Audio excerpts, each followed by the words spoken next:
Hey everybody, this is Kevin and welcome to the absolute shortest build video in the history of my channel. You're pretty much looking at all of the parts that come with the new Starhopper kit. You've got the main body, which has the fins slash legs pre-attached. You've got a cross brace here for your shock cord mount. And on the nose cone, you've got another brace for the top part of the shock cord.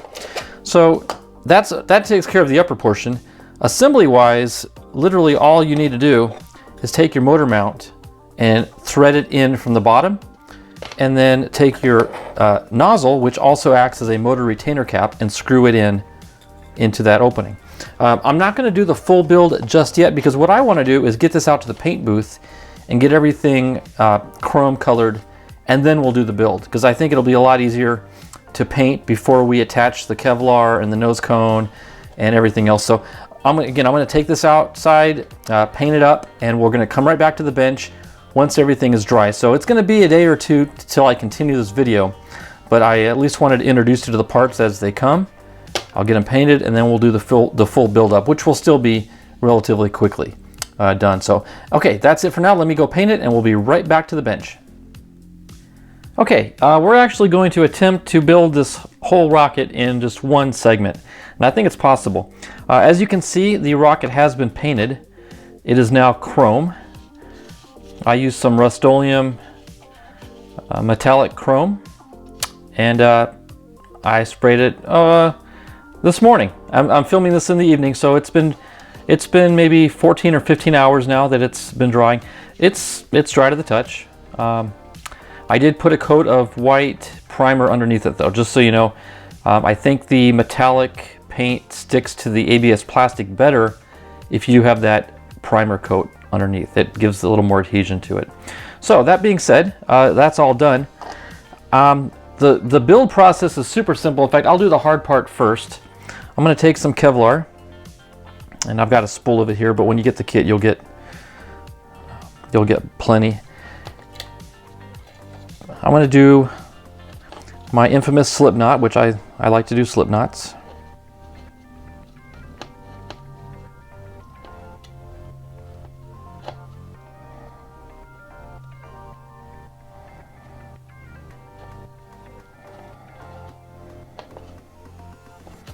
Okay, and we'll cinch it down in the corner of the brace, right down in there, and we'll just put a dab of thin CA glue there, and we'll just give it a quick splurt. And actually what we can do is, it's gonna be hard to get scissors in there. Let me just cut this cord, see if I can cut it with a straight edge. I've never actually done this before, so this will be a first trying this.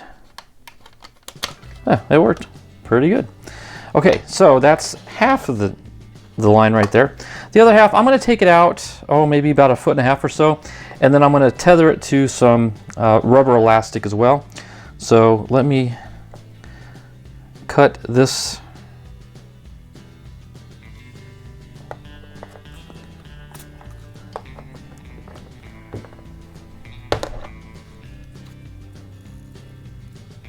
Okay. Yeah, if you put some CA in the threads, the thread of the Kevlar, it is so much easier to cut. Okay. I'm going to make a loop on this end.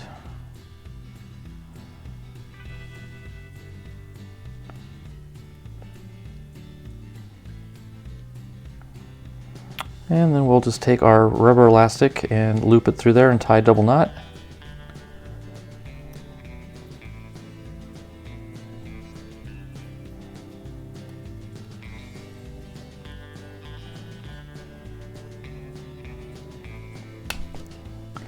Okay, you know what this means? I need to get some new elastic. So let me,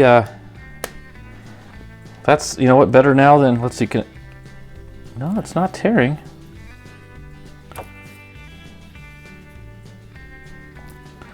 That's weird. Well, I don't trust it now, so let me go get a new piece of elastic. Lesson learned. Okay, I just went and picked up some new elastic. This is actually 1/8 inch, so this is smaller, so I think this might actually be a little easier and less cumbersome to pack the chute and everything. So, tell you what, before I do that, I do want to tie a knot right near the exit of the body tube, because that's where I want the parachute to attach to. That way, as the nose cone flies off, this will get caught and pull it out of the nose cone, because the nose cone is going to travel further than this will allow it to. So that's why I'm going to put the attachment for the parachute right there. Okay, now we'll come back to this elastic and tie our double knot.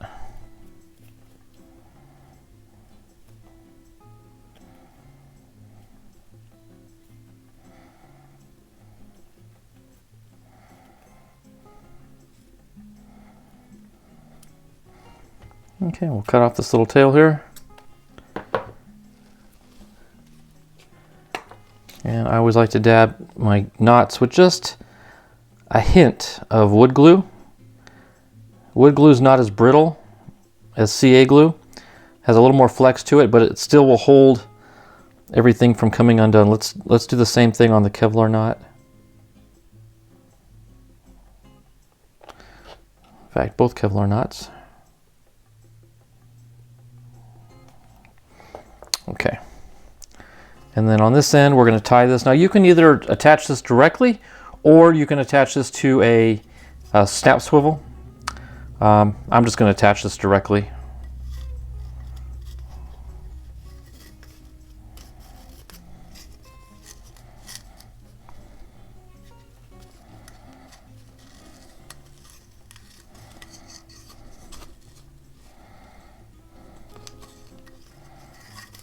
There we go.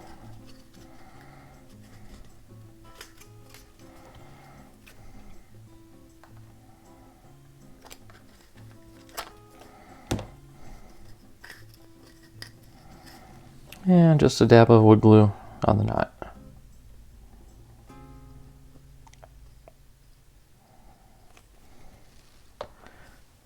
Okay, let me clear the board because I'm going to have to go get something else, and we'll get right back to it. Okay, off camera I took some clay. This is actually Play-Doh, but it works the same.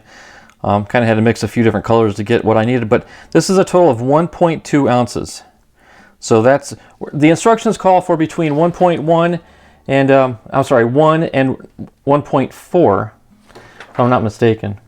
Yeah, so I just called it even and went right in the middle at 1.2. Rolled it up into a ball as best I could. Now I'm going to flatten it.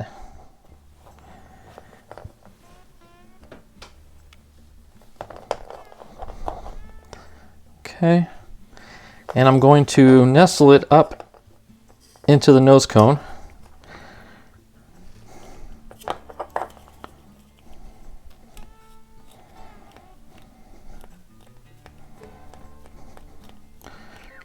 I flattened it around the edges because I'm going to tape it down for security.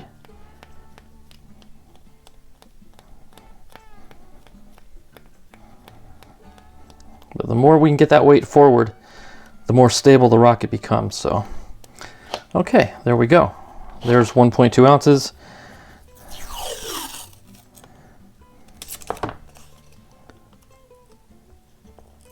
Well, let's go this way.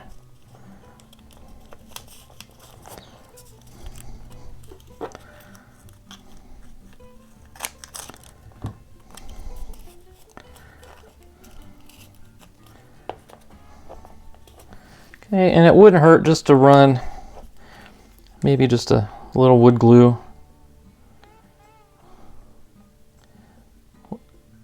between the tape and the dough or clay, just to help keep things in place. Okay, so that is, well, you can tell the difference already. Okay, so set that aside. Now we're going to come back to the aft end of the rocket, and we're going to build our motor mount. Super simple. You take the engine nozzle, which also acts as your motor retainer cap, screw it into the motor mount. And you'll notice the motor mount has threads on it as well. That's going to thread in from the bottom.